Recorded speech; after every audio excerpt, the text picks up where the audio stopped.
দর্শক, দারুণ সুখবর। আসন্ন লঙ্কান প্রিমিয়ার লিগ এলপিএলে জাফনা কিংসের তৃতীয় বিদেশি ক্রিকেটার হিসাবে সরাসরি চুক্তিতে সাব্বির রহমানকে দলে ফেরালো এবং তাকে 2 কোটি ভিত্তিমূলক রুপিতে দলে ফিরিয়েছেন জাফনা কিংস। আর রীতিমতো তোলপাড় চলছে ক্রিকেট বিশ্ব। দর্শক, এসবের বিস্তারিত থাকছে ভিডিওর প্রতিবেদনে। দর্শক, দীর্ঘদিন আন্তর্জাতিক ক্রিকেটের বাইরে রয়েছেন সাব্বির রহমান।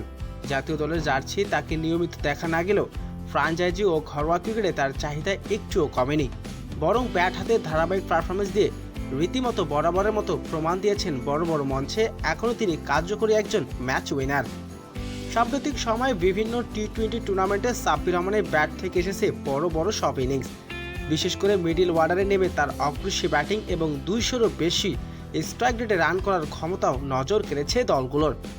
4 ছক্কার ফুলঝুরি ছড়িয়ে প্রতিপক্ষ বোলারদের উপরে চাপ সৃষ্টি করেন। তবে এমন 4 ছক্কার ব্যাটিং দেখে রীতিমতো নজরে পড়েছে ফ্র্যাঞ্চাইজি দলগুলোর।